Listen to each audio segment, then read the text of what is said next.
Hello, I'm Donny. I'm the designer for Know Me pattern number ME2097. This pattern is for a jacket with an attached scarf, and it goes up to size 52, which corresponds to a 57-inch chest and a 57-inch waist. So I designed this pattern with pre-quilted fabrics in mind, but feel free to use anything you want. So maybe wools or heavy flannels for the main fabric. This pattern is also mostly bias bound, so the entire perimeter of the jacket, the sleeve hems, and the pockets are bias bound. And the jacket also has inseam pockets. I find that hip pockets are a little uncomfortable to like put my hands in like this. So I added in inseam pockets. So there's a set of pockets for your hands and a set of pockets for whatever stuff you put in your pockets normally. So this pattern only has one view, you just get this one jacket. So in today's sew along, I'm going to show an alternative construction method. I'm still going to show you how to do the bias binding because I imagine that's a big draw for this pattern. But for today's sew along, I'm going to construct the jacket more similar to, I guess, like a typically lined jacket. So there's not going to be any bias binding. But like I said, I'm still going to show you how to do that because it's a very big part of this original design. So for today's sew along, I'm going to use this cotton fabric. It's got this lightweight cotton on the front. It's got this gauze on the back. And between those layers are these like bits of yarn that give it some like plushness similar to pre-quilted fabric. And for the lining, I'm going to use this cotton sateen. So for the pattern, you'll need 2 front pocket pieces cut out of the main fabric. You'll need 2 front pieces, 1 and 2. And I haven't marked my pattern markings yet, but I'll do that before I start. You'll also need 2 front sleeve pieces, 2 back sleeve pieces, and a back piece cut on the fold. You'll also need your scarf piece. So the pattern suggests you cut out 1 piece from your main fabric and 1 piece from your lining. However, I'm modifying this sample a little bit. I cut out both pattern pieces that I'll need from the main fabric because I like the pattern on this quite a lot. I want to show it off some more. I also modified the scarf, so it's too long to show on camera, but it's added about an extra foot of length overall on the scarf. Just for the drama of it, no real other reason. Feel free to stick with what the pattern suggests, but I thought it'd be more fun to have a longer scarf. For the lining fabric, I'm using this lightweight cotton sateen that I had in my stash, and it seemed like it'd be fine for the lining. So I cut out all 4 inseam pockets from the lining. The pattern suggests you use 2 from your main and 2 from your lining, but I like the way, I think I like the way the pocket would feel if it was made entirely from this cotton sateen, so I changed that up. You'll also need to cut the lining from your front patch pockets. Now the rest of the pattern pieces use the exact same pattern, so it's all pretty straightforward, I think. So yeah, 2 front patch pocket pieces, 2 front pieces. Oh, where is it? Okay, yeah, 2 front pieces, and everything is wrinkled because I cut these out last night and immediately threw them into a corner. Here is the 2 front sleeve pieces that you'll need. 2 back sleeve pieces. Let me make sure it says, yeah. 2 back sleeve pieces, and your back pattern piece again will be cut on the fold.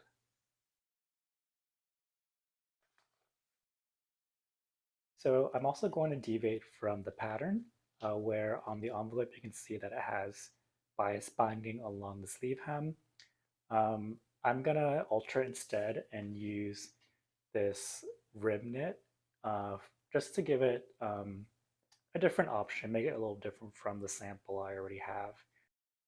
So briefly, what I'm going to do before I get into it is I'm going to only sew, well, first I'm going to unfold one side of the bias tape, and I'm going to sew it along the edges of this pocket.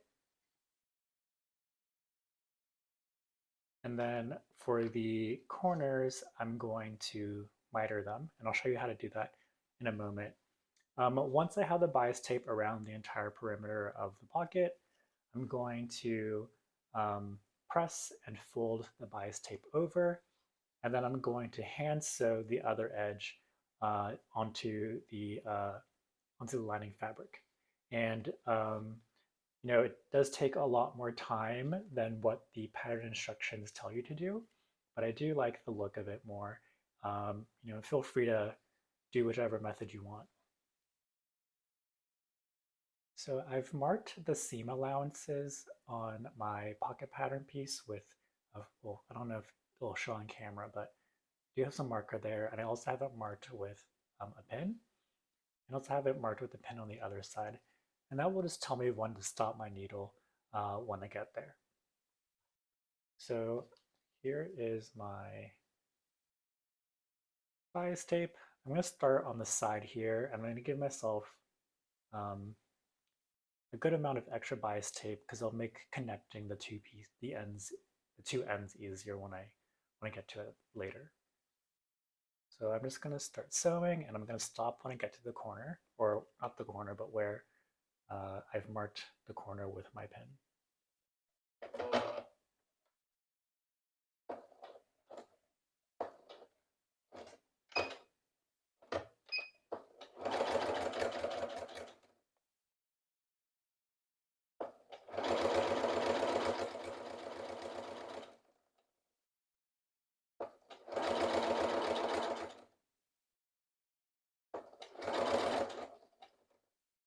So now I'm at my pin.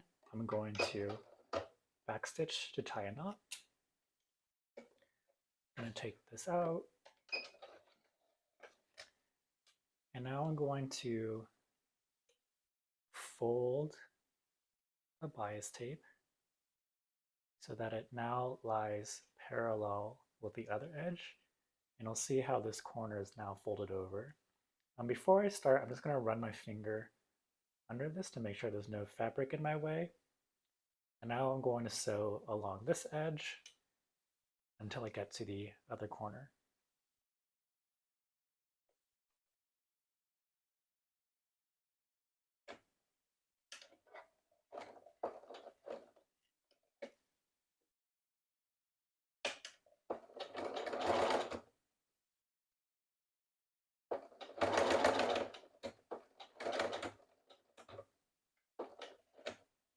All right, so I'm at this corner again, so I'm gonna back tack, take out pattern pieces,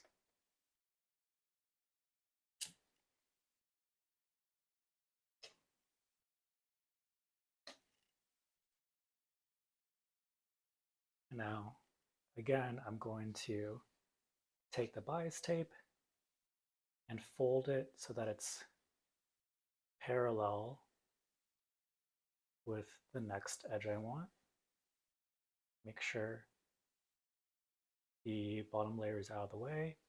I'm going to start sewing again.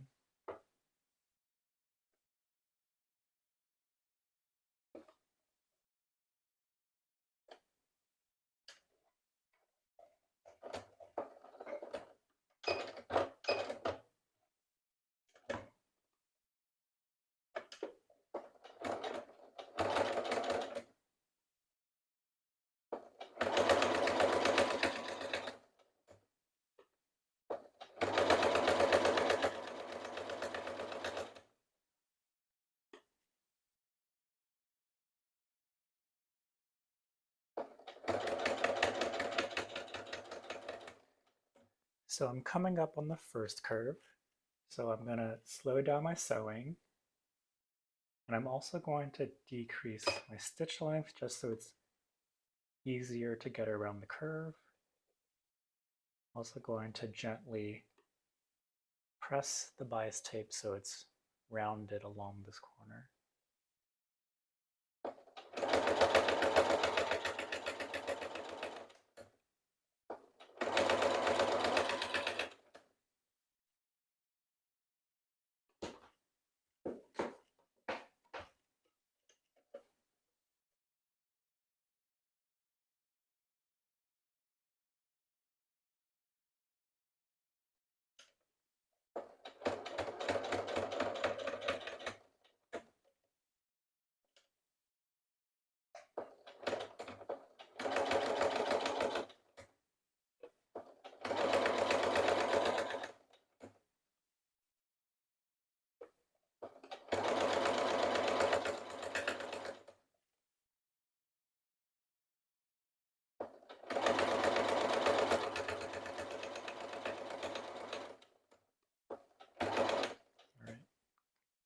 Going to take my time again with the second corner.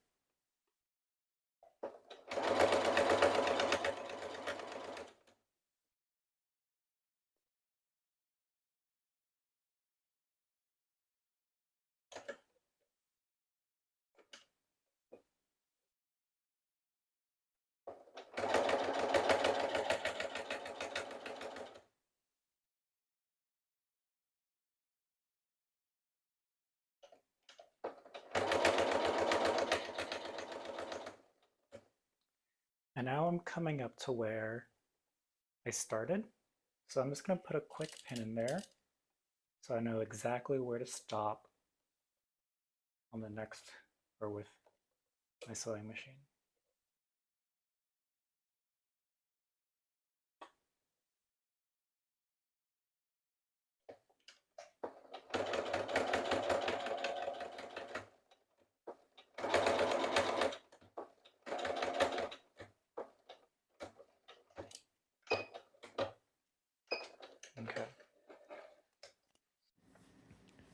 Okay, so now I want to sew these two ends together. And I have a little bit of gap there, but I don't think it's large enough for me to worry about right now. So I want to sew these two ends together, but I don't want to sew them, I don't want to have them, I guess, parallel and then sewing a line this way because it's still going to create a little bit of bulk where they meet. So what I want to do is, take where I started and stopped stitching, pinch that, and I'm going to turn my bias tape so they're 90 degrees, or perpendicular, I mean, like that. And I'm gonna unfold it. And now I'm going to sew a straight line from where they meet here to where I started and stopped my stitching.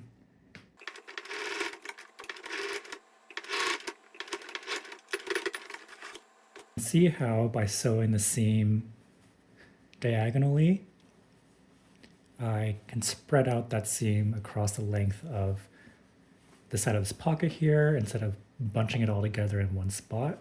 And you can see how I have a small gap here because I didn't completely sew from this end to the other. So what I'll just do now is press this open, close that gap, and then fold this over. So I'm going to show you how I hand sew around the entire edge of the pocket. So I have my hand sew needle and thread here, and I haven't made a knot yet. I'm just going to do that when I start. So what I do is I come in from under the bias tape, and I try to go through so my needle comes out right on the edge of it. And now I'm going to pull my thread, I'm going to leave myself a little tail. Now I'm going to grab a teeny bit and my lining fabric right in the same spot where I started. Again, go right back into the spot and through the folded edge of the bias tape. Before I pull my needle all the way through, actually, I don't want to mess this up. I'm going to take the long tail of my thread, wrap it around my needle 3 times, hold down and pull it down to the base of where that needle is coming out. Hold on to that, make sure my other thread doesn't get tangled, and then pull my needle through while holding on to those 3 loops, and that will make a nice little knot like that. Now I'm going to sew around the entire edge. And when I do that, I'm just going to grab a little bit of fabric right under, right next to the stitches I made with my machine. I'm going to come again from under the bias tape and go right through. Actually, that's a little too wide for me. Go right through that folded edge, grabbing just a few threads. I'll pull it through again. Right next to the stitches, under, through the folded edge. Again, and I'm going to do that all around the pocket. Here is the pocket that I've just finished hand sewing around the perimeter. And you can still see, well, not on camera, but in real life you can see a bit of the stitches still. I'm sure they would be less visible if you used a matching thread. So here is how I like to bias bind things. It makes for a really nice clean finish on the front, and of course it takes a lot longer than what the pattern instructions suggest you do, but if you prefer this look like I do, I think it's worth the extra effort. I was originally planning to use this bias bound pocket on the modified version of the jacket I'm going to make, but I decided against it. I think it'd look a little odd to have just the pockets be bias bound, but not have the rest of the jacket be bias bound. So what I did was I cut out another set of pockets. So main fabric, lining fabric. I also cut out the top fabric by about an extra inch, and I also interfaced it across that top edge just so it could have a little more structure. So what I'm going to do now is, well, first I'm going to zigzag across this top edge just to make sure it doesn't fray too much. I'm going to take my main fabric and my lining fabric, right sides together. Hard for me to tell which side this is the right side, but I'm going to guess this one. So right sides together. I'm going to sew along the side, bottom, side edges of the lining pocket to attach it to the main fabric. I'm going to turn it inside out and then fold this top edge over. And that'll hopefully give me a nice clean pocket.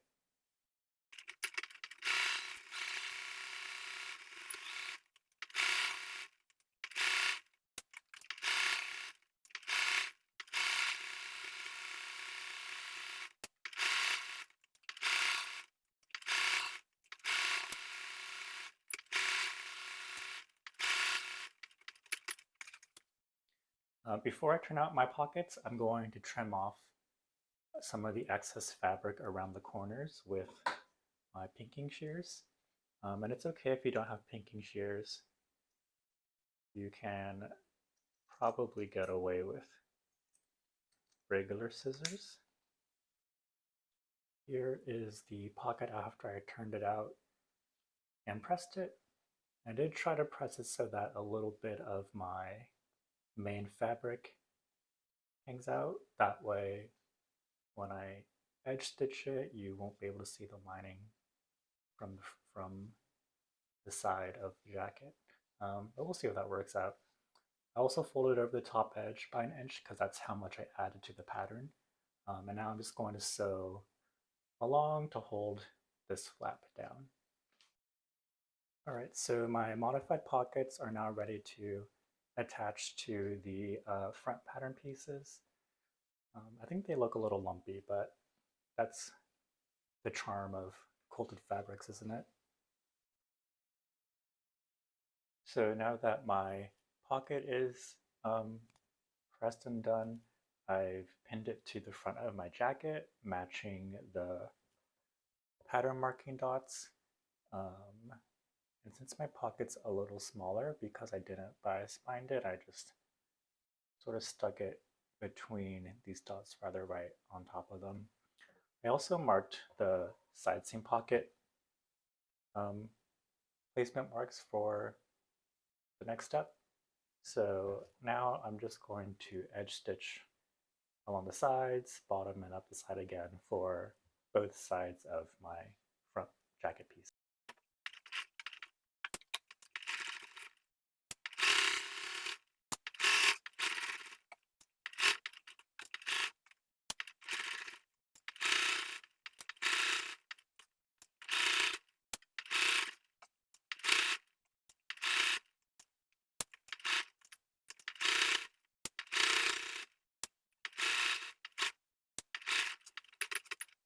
Here is my attached front patch pocket.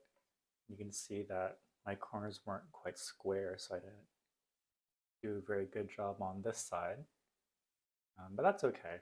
I think I'm going to make a little bar tack across the top corners just to give the pocket a little bit more security, and then I'm going to attach the pocket to the other side, and then we'll move on to working with the inseam pockets. My front patch pocket is now attached, so I'm going to start working on the inseam pockets. I'm going to take one of the pocket pieces, put it right sides together with my front piece, and match up the pattern marking dots. And now I'm going to sew at a 3/8 seam allowance, and then I'll do the other side.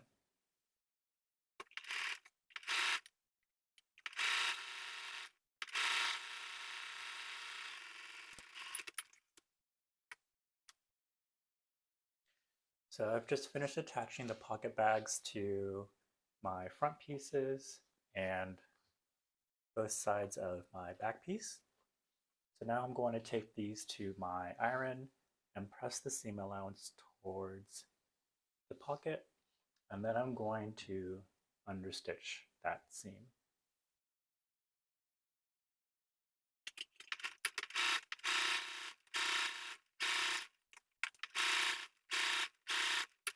I'm going to sew the side seams of the back and front pieces together.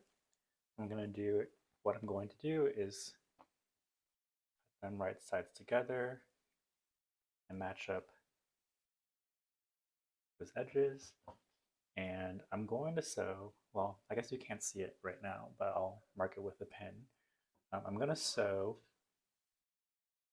from the top of the side seam down to the dot on the pattern piece, and I'm going to sew around the edge of the pocket to the next dot, and then I'm going to sew down the rest of the side seam. So here I just pinned where I need to pivot my needle when it comes to sewing the side seam to the pocket.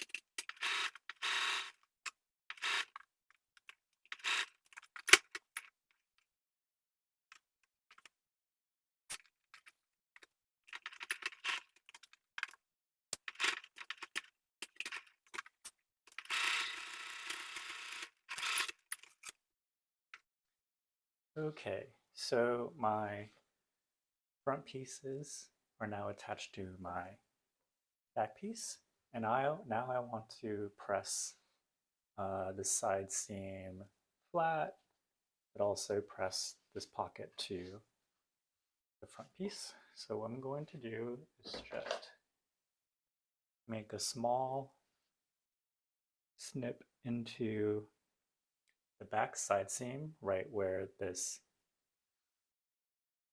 pocket ends. I'm going to cut towards my stitch line but not through it. I'm going to do the same up here.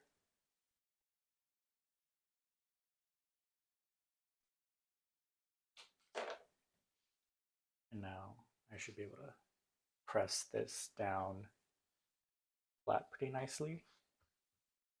And then we'll be done with our pockets, or our inseam pockets. So here is my front and back pieces attached. And I just finished pressing the side seam pocket. You can see here, since I used the lining fabric for both pocket pieces, there's much more contrast.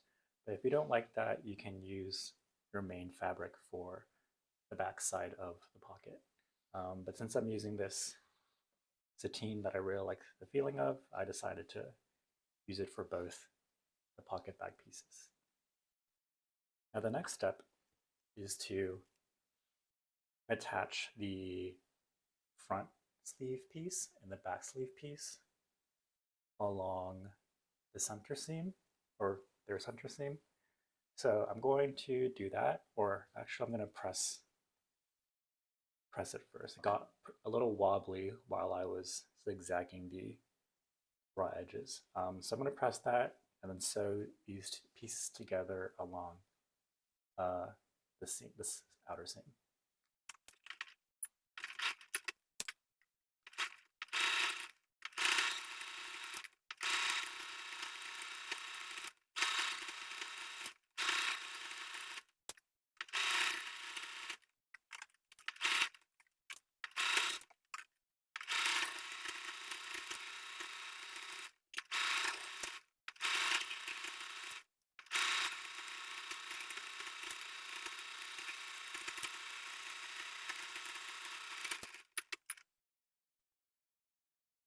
Here is my sleeve piece with the back and front attached at the outer seam, and I've pressed the seam allowance flat. I've also done the same for the inner seam, so I sewed that up and then I pressed that seam flat. So now I want to attach my sleeve to the front and back of my jacket. So let me check what side is what.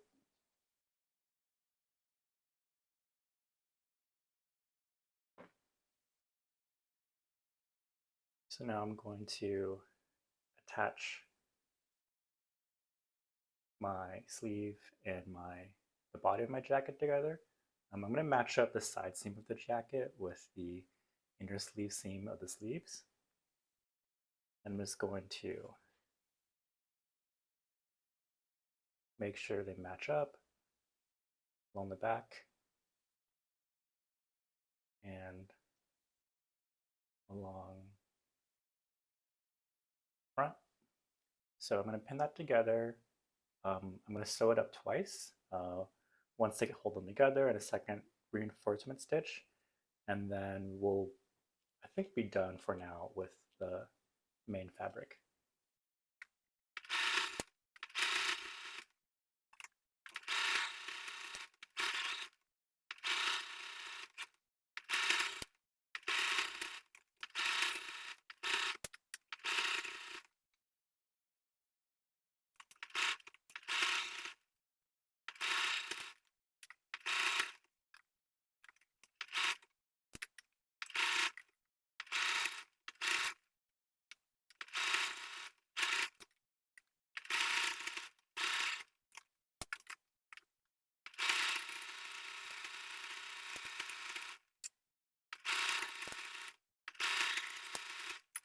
So I've mostly finished with the front of the jacket now. I sewed up the sleeves and I also pressed the seam allowance towards the sleeve. So I'm going to put this to the side and begin working on the lining. So if you're doing the regular bias bound lining, it's going to be pretty straightforward. It's going to be very similar to what we just did, where you're going to attach your front pattern pieces to your back pattern piece along the side seam. But this time you're not going to add in any front patch pockets or any inseam pockets, so it'll be easier. Next, you'll attach your front sleeve pieces to your back sleeve pieces along the outer seam. And then you'll sew up, let me get this together, along the outer seam and then the inner seam. And then you'll attach those to the main body of your lining. So that's going to be, I think, pretty similar, so I'm not going to show it. So I want my lining to have a facing. This will just give the front of the jacket a little bit more structure. And I also interfaced this facing piece just so the buttons and buttonholes have more structure as well. To make this, or I guess to draft this facing piece, I simply took the front pattern and then I measured out like a 2.5 or 3 inches in width, and I just went straight down. I figured that should be enough room for any buttons and seam allowance. So what I'm going to do now is I'm going to fold over this far edge of the facing in by about my seam allowance. So, and then I'm going to, where is it? Here it is. So I haven't cut off the excess fabric on my lining yet because I don't want to do it wrong. So what I'm going to do is, let's say I fold in my front facing by this much. Still want to meet the edge of the original lining. I'm going to mark where that is on my lining. And that should be where my seam line is. But of course I want some seam allowance, so I'm going to add in a little bit back for seam allowance. Where's my ruler?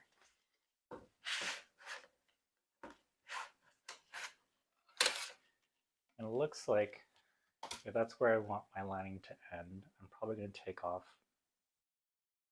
1, 2, so like about 1 3/4 inches from the front lining. I'm going to double check my math, but I'm going to do that, cut off that excess fabric, and then attach the facing to my front lining.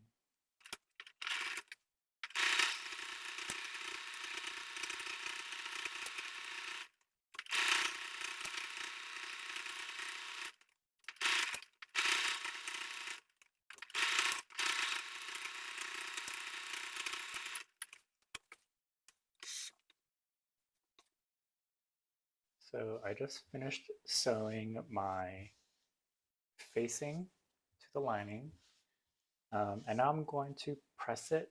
I'm going to press the seam towards the lining fabric, and then I think I'll understitch it as well, just to keep the seam nice and flat and clean. And then I'll repeat the steps for the other side of the front lining. My front lining pieces are now ready. They have the facing attached and everything. So now I'm going to construct my linings pretty similar, or I guess, yeah, pretty similar to the front jacket. I'm just, not putting on patch pockets on the front, and I'm not putting on another set of inseam pockets. So I'm going to do that off camera since all the steps are the same. And then the next step that I'll show you on camera will be putting on the ribbing for my modified sleeves. Here is my finished lining. And now I'm going to slip it into my main jacket, wrong sides together.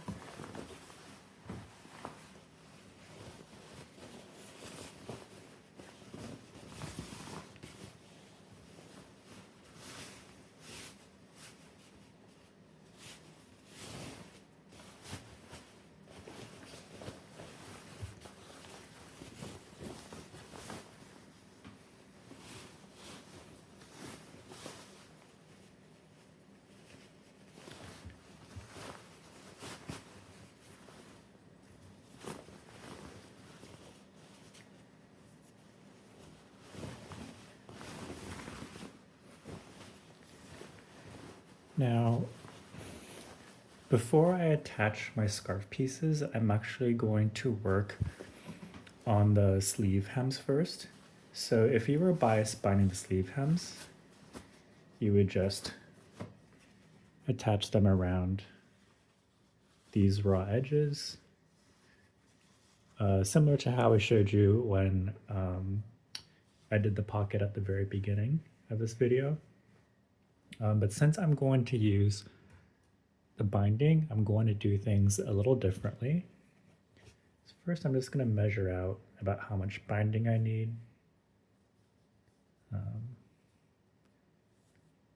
This feels like a comfortable width for me. So I'll just cut off maybe here plus a little bit for seam allowance. And then I'm going to sew it up into a tube, sew it to the main fabric. And then once it's attached to the main fabric, I'm going to take my lining fabric, fold it over a little bit, and then I will, this will be folded down too after I attach the ribbing. And then I'll reach in between the lining and main fabric layers to attach the lining to the ribbing and main fabric. Here is the cuff pinned to my sleeve hem, and now I'm just going to sew a zigzag stitch all the way around. Then I'll press the seam allowance and then attach the lining to the ribbing.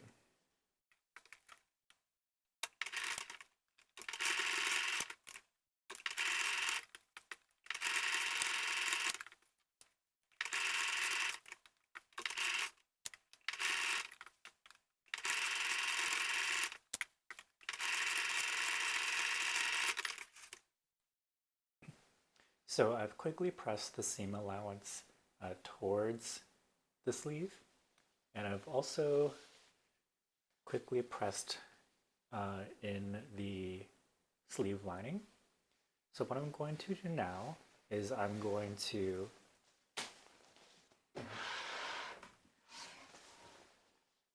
to reach between the lining and the main fabric. I'm going to pinch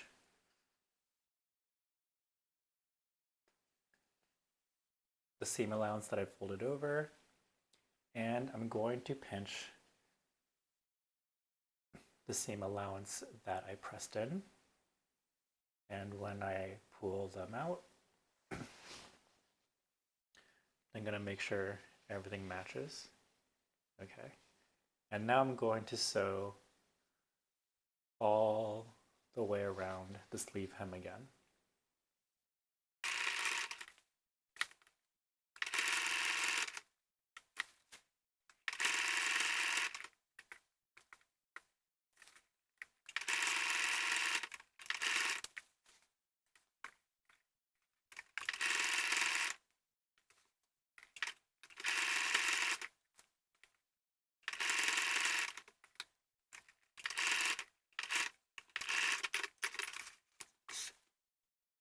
I've just finished sewing the lining to the ribbing, and the reason I do it the way I do it is so I can hide the raw seams between the lining and the main fabric. That way they're not visible.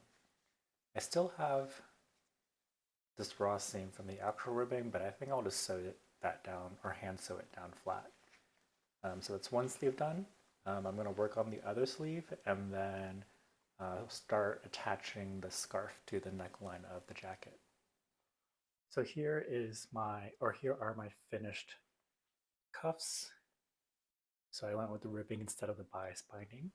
And now I'm going to attach the collar pieces to the main fabric and the lining fabric. And I'm gonna do that separately, one at a time, by attaching the collar pieces right sides together along the main fabric, and then I'll do the same for the lining.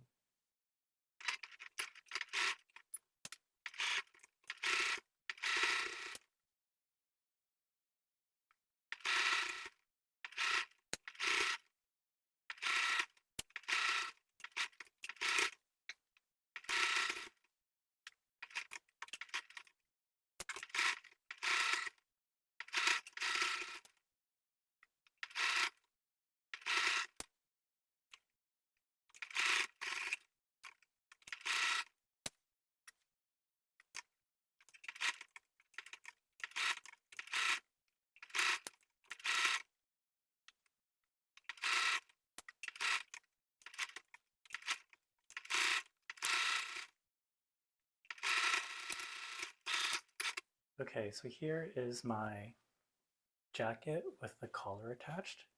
I also pressed the seam for the main part of the jacket. I pressed the seam towards the collar, and I also understitched that seam. For the lining piece, however, I decided to press that seam flat between the collar and the body, just so there wouldn't be so much bulk up here right against my neck when I wore it. And the lining is quite light, so being able to press it over and fold it down like this was still quite easy, as opposed to this main fabric. I think that if I were to try to fold this seam, press the seam flat, it would be quite bulky around where all these seams come together. So we're almost done with getting the jacket together, and this is where I'm really going to depart from the instructions.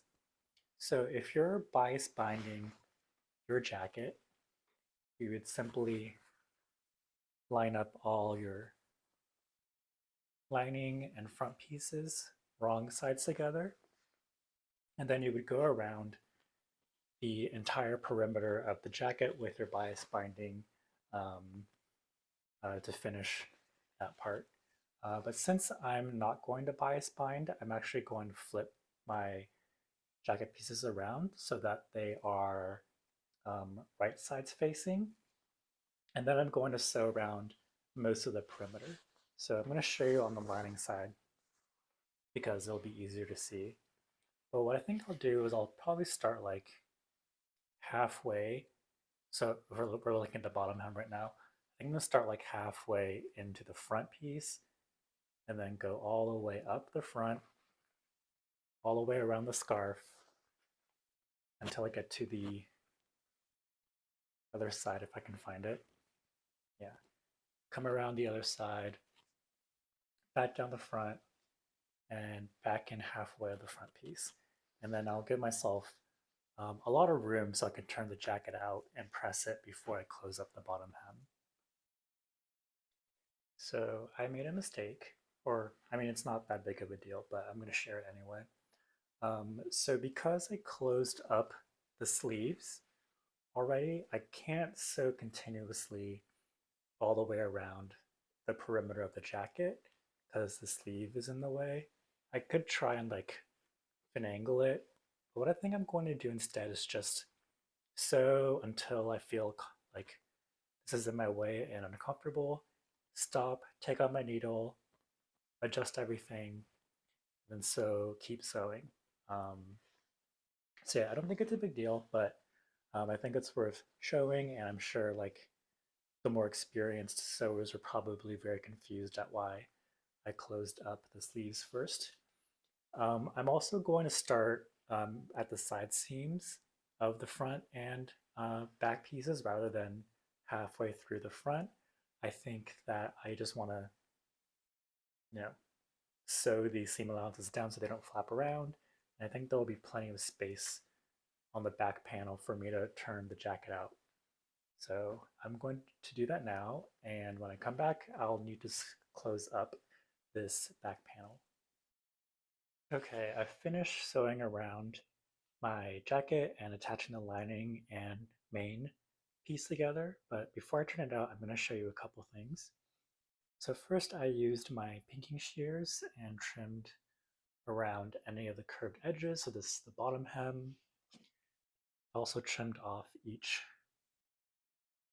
edge along the scarf part. And I also, let me see if I can find it.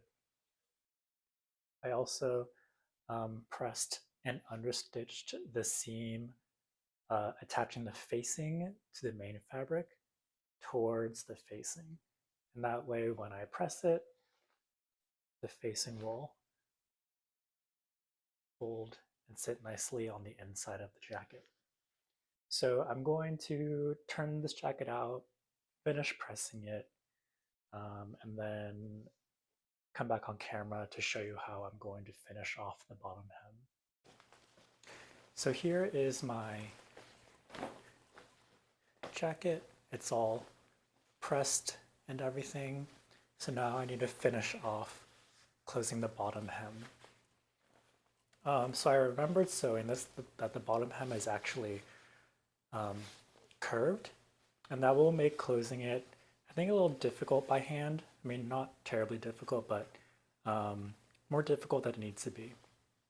So what I did was, on this side I did start at the side seam, but on this side I stopped right where the facing meets the, or ends around the corner, or the rounded corner here. So I also realized that I don't need that much space to turn out the jacket. So what I'm going to do is flip this back inside out, and then I'm going to finish off, say, like maybe an inch or two past this side seam.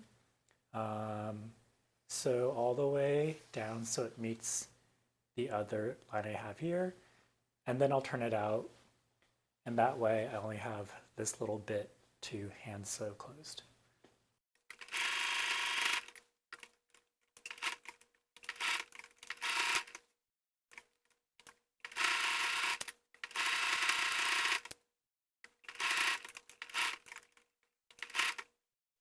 I just finished sewing and pressing this bottom hem, and I also pressed in the lining and the main fabric.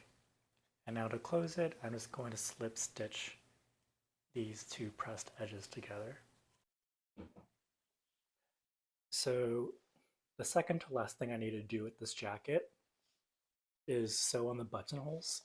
So this is the front left side of my jacket, and I've marked the buttonhole placements along the front edge.